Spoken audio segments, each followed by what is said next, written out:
Eccoci qui nella redazione di Hotcorn, sono venuti a trovarci Francesco Colella e Nicolangelo Gelormini per parlare della Gioia, che uscirà al cinema il 12 febbraio. Nicolangelo, volevo partire a fare a te una domanda, perché a me questo film mi ha colpito molto, l'ho visto stamani mattina, è stato molto... mi ha veramente disturbata positivamente.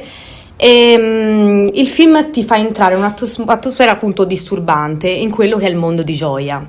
Quello che mi ha colpito è che il film quanto sia stato facile entrare nei panni di Gioia e percepire il suo dolore. Ti volevo chiedere quanto hai lavorato per rendere la sua psicologia non solo proprio in termini proprio di immagini, anche e di silenzi, e anche nel suo modo di raccontare, il modo di raccontare Gioia. Ma la sua psicologia, tu intendi quanto abbiamo profilato proprio cercando di capire le dinamiche psicologiche del personaggio? Sì, le dinamiche psicologiche del personaggio, e anche all'interno, cioè come anche hai lavorato attraverso le immagini per rendere questa psicologia così tattile, perché io l'ho percepita non solo nel... È interessante che tu parli di psicologia tattile, non mi guardare così da vicino. Sono interessato anch'io. È interessante perché non l'abbiamo fatto, penso che sai, non è un saggio, no? Non è un trattato su una tipologia umana piuttosto che un'altra, quindi non abbiamo fatto una ricerca, più che altro abbiamo cercato delle rispondenze rispetto ad una veridicità di quello che stavamo andando a raccontare e a un'autenticità. Secondo me il punto di partenza lì è stato, proprio per quanto riguarda il personaggio di Gioia, il punto di partenza è stato cercare di capire in che modo potesse vivere, comportarsi, potesse agire nel mondo una donna adulta che però è rimasta emotivamente in una fase adolescenziale, inquadrata in un sistema familiare iperprotettivo. C'è questa meravigliosa Betty Pedrazzi, no, che fa la madre, che la tiene molto sotto controllo, probabilmente per paura, perché ha un'immagine della figlia molto come se fosse una persona molto fragile, ingenua, cosa che poi Gioia invece impareremo a scoprire che poi non è così ingenua. Questa profilazione psicologica forse tu l'hai avuta perché è inquadrato in un ambiente familiare, ci sono i suoi genitori, quindi è raccontato anche un ambiente familiare che è molto prossimo, no, alle speculazioni sì, era per quello che... Certo, infatti comunque la famiglia è un sottotema di questo film, nel senso che sia il personaggio di Valeria che il personaggio di Saul sono oltre che diciamo che nell'ambiente in cui che l'ambiente che si scelgono, perché per esempio Francesco incarna l'ambiente esterno, cioè che entra a livello familiare, però rappresenta l'esterno, però il punto di partenza del racconto è vedere loro nel loro ambiente familiare innanzitutto.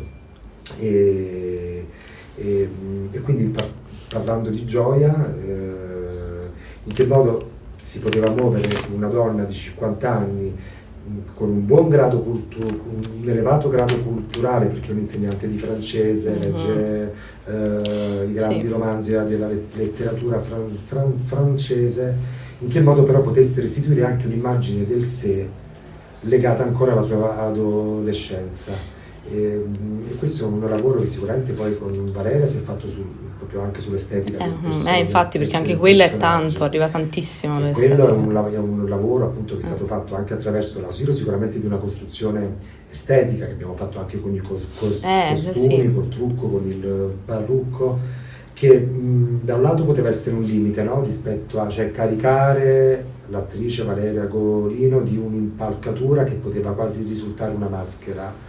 Però mentre la costruivamo mi rendevo conto che siamo andati in avanti con questa costruzione fin tanto in cui mi rendevo conto che Valeria avesse comunque ancora la forza di sprigionare la sua energia vitale di quel personaggio, cioè che non fosse oscurata troppo dalla maschera, per cui il giusto equilibrio si è trovato poi appunto in fase di preparazione del film rispetto a questa costruzione. E per quanto riguarda la dinamica, se ho compreso bene la tua domanda, psicologica del personaggio trasmigrata in immagini, è quello, sì. Esatto, allora lì probabilmente entra in gioco anche, come dire, il mio modo di intendere quel sentimento, il mio modo di riuscire a trovare un giusto correlativo oggettivo, per così dire, di quel moto psicologico piuttosto di quella, che so, il moto psicologico potrebbe essere anche il fatto di proiettare un proprio sentimento verso l'esterno, cosa che questo personaggio fa, ma che anche il suo personaggio per esempio fa, no? Rispetto al desiderio amoroso che ha nei confronti di Alessio. Entra in gioco il discorso della proiezione, no? Sì. E allora anche lì la proiezione poi molto banalmente forse diventa anche un'immagine che va oltre il realismo e che diventa qualcosa che, come dire, che diventa anche la mia proiezione di quel sentimento. Quindi ho messo in gioco forse anche la mia di psicologia. Sì, certo, ma la cosa che infatti mi ha colpito sono anche tanto i silenzi e comunque anche i suoni, che a un certo punto, non lo so, cioè a un certo punto Cosimo, il personaggio di Francesco, entra nella scena e c'è tipo un suono che fa quasi paura, cioè quasi horror, cioè è quasi horror e lì il pubblico sobbalza. Ed è una scelta interessante perché è una scelta registica un po', diciamo, non è proprio la nuova vedi ovunque. Quelli sono i casi in cui un regista fa anche un bellissimo servizio all'attore. Sì, perché ha dato qualcosa in più al personaggio, ha dato qualcosa in più al personaggio. Quella cosa lì è veramente sorprendente, devo dire. Veramente mi è piaciuto tantissimo quella scelta lì. Semplice, una cosa sì, è la Valtisiatra, ovviamente. E Francesco, volevo farti una domanda. E il tuo personaggio è il più cattivo di tutti? Praticamente, perché è un personaggio. Chissà se è il più cattivo o il più disprezzabile. Sì, il più. Guarda, è anche il più stupido. Guarda, è anche. Sì, per richiamarsi alla banalità del male, no?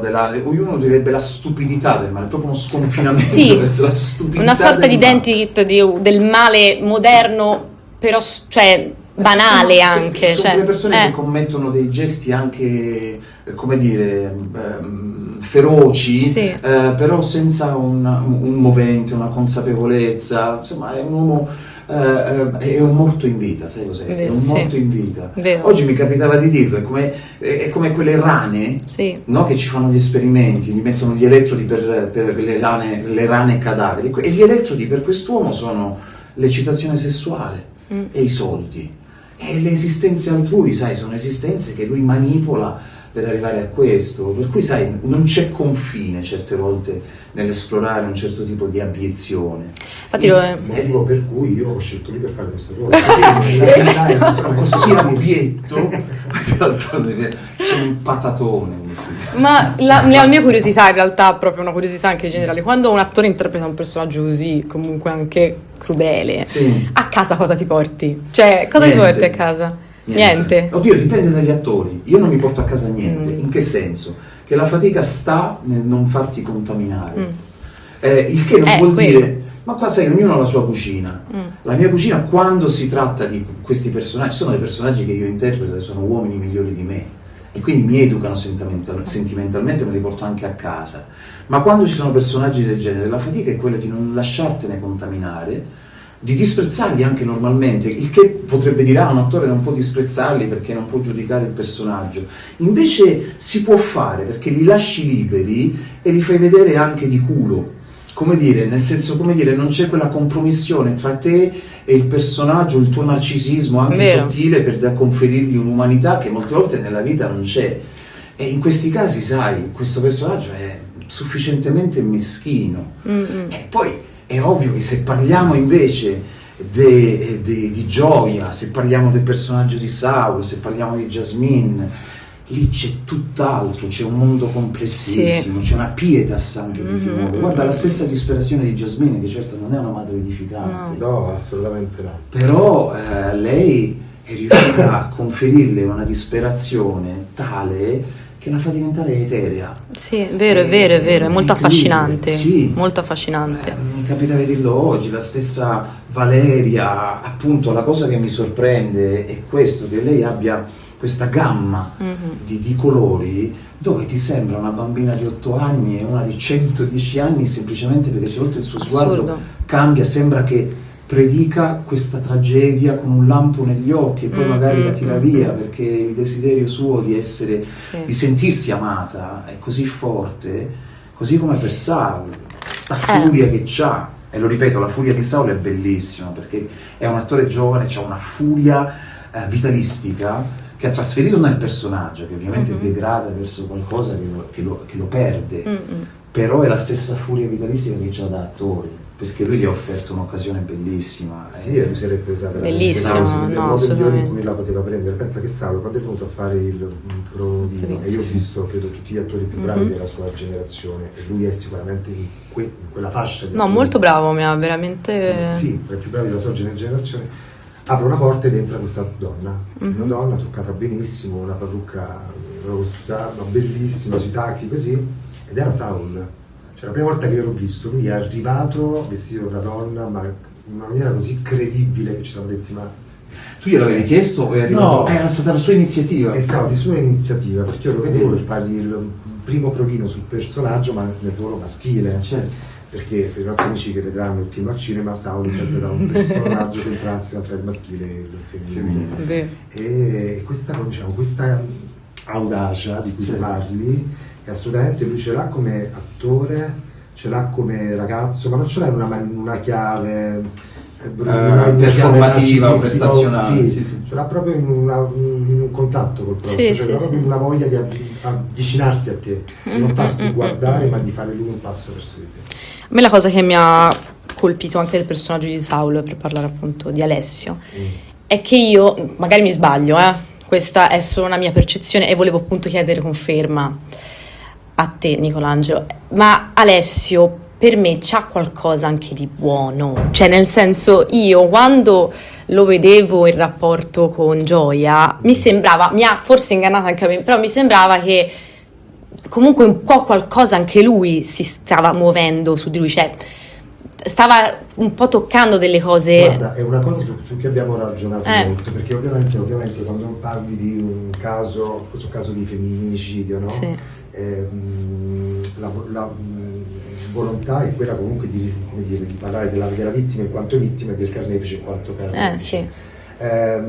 Però c'è stata anche con Sara abbiamo cercato anche di aprire la possibilità di comprenderlo maggiormente questo personaggio, quindi di non lasciarci limitare da un pregiudizio o da un giudizio immediatamente, come dire, che lo condannava e basta, ma provare ad ispezionarlo un po' di più. E allora la chiave secondo me che abbiamo trovato poi è stata quella di uno, portare avanti il racconto dal punto di vista di Gioia, e quindi di dare a Saul di attraversare il personaggio di Saul, e quindi di nutrirlo anche di un'umanità, per così dire, per renderlo anche agli occhi di Gioia, e quindi agli occhi dello spettatore, più verosimilmente coinvolto in questa storia d'amore. Cioè, io mi sono chiesto, ed è uno degli interrogativi che vorrei che ponesse il film, è: com'è possibile che una donna di una certa età, come abbiamo detto, era una domanda che avrei con un grado di cultura alto, perché comunque è una laureata, no? Una professoressa di francese eccetera, possa essere raggirata da un ragazzo di 18 anni con meno strumenti sicuramente di lei. Allora il fatto che lo spettatore ci creda così come ci hai creduto tu per buona parte della storia è lo stesso modo in cui ci crede Gioia. Certo, è vero. È lo stesso modo che spinge Gioia a entrare in questa storia, a mettere a repentaglio, no? La propria vita preesistente, decidendo di fare questo atto di libertà e di lasciare il suo ambiente protettivo, no? Materno soprattutto. E al tempo stesso ha consentito Saul di metterlo di fronte anche all'occasione di essere visto in realtà da Gioia. Cioè c'è quella, secondo me, un modo in cui Alessio si è visto, cioè si è sentito visto genuinamente da Gioia, sì. Al di là del proprio corpo. Io l'ho percepita sta cosa tanto. Al di là, diciamo, del proprio modo in cui lui si offre al prossimo, che è assolutamente capitalistico, no? Lui monetizza il suo corpo, lo esibisce per trarne un profitto. Però c'è anche finito in quella situazione, a me quello che mi è... Gioia lo ha visto e in qualche modo lui davanti a questo essere visto non ce l'ha fatta, no? È scappato. Cioè, quando qualcuno ci vede per quello che siamo e non siamo pronti a recepirla questa cosa, non siamo pronti a raccogliere anche un sentimento, soprattutto quando qualcuno illumina le tue crepe, quando qualcuno illumina il tuo buio, sì. Quando qualcuno illumina il tuo buio, lo sta guardando il tuo buio, ti costringe a guardarlo, ma perché adesso scappa. Non è così facile. Le reazioni possono essere sì o la fuga o la violenza. Esatto, infatti a me sembra appunto, loro mi sembrano due posti, due facce della stessa medaglia su un certo punto di vista, perché sono due estremi, perché comunque lei bigotta, chiusa, esatto. Li ho visti simili, cioè li ho visti comunque simili in qualche modo, e questa cosa sono posizionati nello stesso, cioè come dire, sono equipollenti, ma dal punto di vista del posizionamento nella vita non sono simili. Sì, sono opposti. Riescono a essere riescono a guardarsi, perché entrambi sono ai margini comunque, no? Ed entrambi cercano una centralità della propria vita. Adesso in una maniera totalmente, diciamo, sbilanciata sul suo narcisismo, e Gioia in una maniera sbilanciata sul suo infantilismo. Sì. Quindi in questo sbilanciamento loro a un certo punto si vedono. Sì.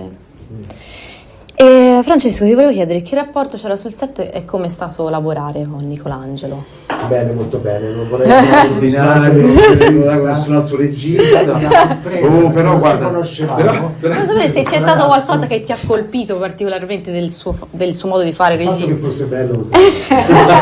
Che comunque mi ha colpito tantissimo il suo giubbottone rosso che si è messo per tutto il film, da questo giubbottone per come si era, per scaramanzia te l'hai tenuto fino alla fine, vero? Perché da Napoleone con questo punto di riferimento. Beh, no, a parte questo, è presente quella frase o quelle parole un po' vetuste che oggi sembrano vetuste, si dice film d'autore, no? Sembra una roba di qualche tempo fa. Non c'è niente di più moderno e di più trasgressivo oggi che fare e appartenere a un film d'autore. Lui è un autore e io ho avuto il privilegio di stare dentro un film d'autore. Me ne accorgevo, lo vedevo per come raccontava le scene, per come in qualche modo da dietro alla macchina da presa stava ad osservarle e veniva lì a, come dire, a dirti. Io sono un attore anche abbastanza propositivo, no? Ed è successo spesse volte in cui lui venisse come a smussarmi, come dire, la sensazione che c'hai quando lavori con un regista che è veramente figo, veramente bravo, e quando ti fai pasta. No, però è vero, quando ti fai pasta nelle sue mani, non so come spiegarmi, perché senti di appartenere a una poetica. E in qualche modo ed entri in un mondo, no? Di una visione, di qualcuno. Una visione, sì. Certe volte ti succede invece di essere talmente autonomo perché c'è una storia, c'è una trama, il film in qualche modo è già strutturato, si fanno i compiti anche quelli giusti in maniera molto più che dignitosa. Un'altra cosa è un film che ha dentro una densità poetica e una visione molto personale, e questo per un attore è sempre bello, perché quantomeno un attore è autonomo e si fa guidare, in qualche modo comincia a respirare il mondo poetico di qualcuno, tanto più insomma l'esperienza è felice, e così è stato. Che bello. Anche con gli altri. Ma è arrivato questa cosa, quando, cioè, sì, ma sai, non è che lui ti racconta questi sono i miei strumenti poetici, perché lui è alla ricerca anche, è come lievitano le cose sul set, attraverso di lui, con gli attori, il rapporto con gli attori. Vabbè, secondo me è tutto, cioè io lo guardo in realtà, infatti mi capita sovente quando mi chiedono di Francesco, io dico spesso che è uno degli attori più comodi del mondo. Non è forse, cioè, non so se è una cosa che ci viene a dire. No, figurati, è un buono sponsor per i lavori prossimi. Anche per altri registi. È molto comodo perché in realtà io mi sento invece con lui di essere subito compreso nelle intenzioni, e lui ha poi ovviamente questa capacità da grande attore che è di riuscire subito a farla la cosa, no? Di subito a mettersi in quella dinamica che in quel momento io vi ho chiesto, e di farlo al massimo. Quindi poi in realtà questo smussamento di cui lui parla io lo vedo ridotto comunque, cioè, no? Però non si porta niente dopo, cioè è molto comodo perché ti fa la cosa più bella del mondo, dopodiché esce fuori dal personaggio, ma sta già da un'altra parte, che non c'è bisogno, cioè che non devi tirarlo fuori, che non devi metterti un po' accanto a lui cercando di prepararlo, no? Di farlo lavorare sul trauma, cioè si rompe da solo. Questa è una cosa, anche professionalità, cioè, si rompe da solo. Ma quella è una salvaguardia umana, devo dire, sì. Nel senso che per certi personaggi è una promessa. Credo che arrivi anche un po' di esperienza, se non sbaglio. Mi posso permettere, credo che questa cosa che lui ha dipenda soprattutto dalla tua formazione di attore di teatro, secondo me. È probabile. No, che comunque gli attori di teatro sono molto più sollecitati, cioè sono molto più esposti anche fisicamente, quindi hanno necessarietà, cioè hanno proprio bisogno di rompersi e di ricucirsi in autonomia, no? Perché anche per il tipo di fatica fisica che fa un attore di teatro questa cosa ti viene richiesta. Sì, voglio, perché poi diventa un'esistenza, tra l'altro. Quando fai teatro stai lì, fai lo spettacolo, te ne torni a casa, l'indomani c'è lo spettacolo, parti, quindi c'è una forma di sussistenza dove secondo me a un certo punto ti metti dentro di te una specie di ordine mentale nel quale lasci il personaggio lì dove era. Però questo dipende soprattutto dal personaggio che fai, nel senso questo personaggio è un personaggio per me necessariamente non avrei dovuto ti è venuto naturale, contaminare. Ti è venuto naturale, questo è importante. E Nicolangelo, ma non posso non chiederti ovviamente, perché questa è una storia ispirata a una storia reale, e quando tu hai avuto l'idea, cioè com'è nata questa idea? Ti sei interessato alla storia di cronaca, hai detto Dio questa storia mi piace, e perché comunque ti ha colpito? Allora, in realtà me l'hanno presentata questa idea, io stavo lavorando su un'altra cosa, e poi a Cattivio, la Prestieri e anche Indico stavano lavorando su questo progetto. Esisteva già una sceneggiatura che aveva vinto il premio Solinas, e me l'hanno fatta leggere e mi sono subito legato, cioè come dire, mi sono lasciato subito sedurre dalla storia, perché sapevo che era tratta in realtà da una pièce teatrale che era stata scritta da Giuliano Scarpinato, che poi ha lavorato alla prima versione della sceneggiatura e con cui poi abbiamo lavorato insieme alla seconda scrittura, quella che poi è diventata il film. E sentivo già che c'era in realtà una distanza dal fatto di cronaca, e questo mi piaceva molto, perché non è nelle mie volontà né bellezza quella di soddisfare una curiosità morbosa rispetto a un fatto vero.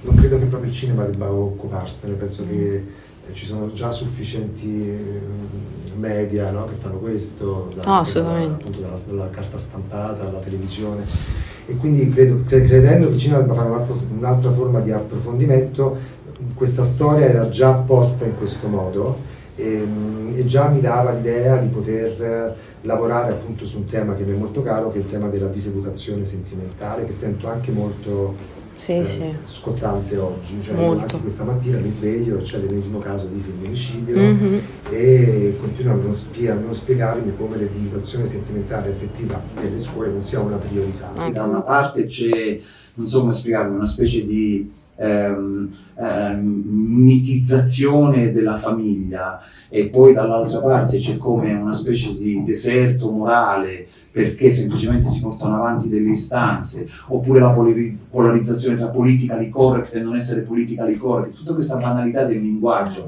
che elimina qualsiasi esistenza complessa, dove il cinema invece appunto riesce a raccontare la complessità di certe esistenze, ma oggi anche questo grado, diciamo così, molto grossolano e volgare della discussione porta sicuramente non so come spiegarmi, a rispondere a degli impulsi.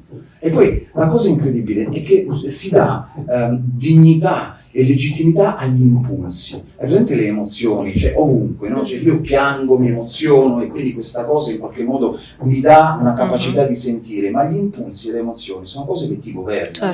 E certe volte, se a un certo punto hai l'impulso che la tua fidanzata o la tua ragazza in qualche modo pensi che ti abbia tradito, e a un certo punto o la meni o la ammazzi, perché questa è in qualche modo segno della tua passione, del tuo amore per questa ragazza. Perché non sai controllarti, è anche una questione di salute mentale. Certo. E ovviamente quando segui questo tipo di impulso, essendone governato, il sentimento, come dice Galimberti, lo dicono tutti, è un apprendimento culturale. Sono d'accordo. Cioè identificare veramente le cose. L'educazione affettiva sembra che sia una specie di dottrina dove come dire, insegna a comportarsi, le persone a comportarsi bene, non toccare la donna neanche con un fiore, ma non è sta stronzata. No, è molto di più, è molto più profonda, c'è qualcosa. Sì. Quando parlo delle teorie gender, che ti dicono, è molto più profondo. Io ti dico proprio, ma che ma poi anche questo disprezzo anche per certe persone che fanno delle scelte, questa maniera anche. Guarda, la cosa incredibile è che non c'è più confine non c'è più confine nel linguaggio. Sì. È una cosa, ma veramente abietta. Io spero che questo, anche, cioè che film così, come questo e tanti altri che spero verranno fatti anche su questi temi, portino comunque questi messaggi alle persone che escono dalle sale, e quindi... Non è che il film vuole portare un messaggio. No, però che arriva comunque qualcosa, una domanda, sì. Di questo tipo, sì. L'importante è questo. Uno sguardo su qualcosa che, sai, le esistenze delle persone sono veramente complesse. No, un infatti. cinema Non è mai bianco o nero, appunto. c'è sempre di più. E infatti questo l'ho visto tanto nei personaggi, tanto questa cosa. Sono personaggi con tante sfumature, non sono bianchi o neri, non sono buoni, cattivi, cioè sono tanta roba. Bene, io vi ringrazio di essere stati qua, veramente è stata una bellissima intervista e alla prossima.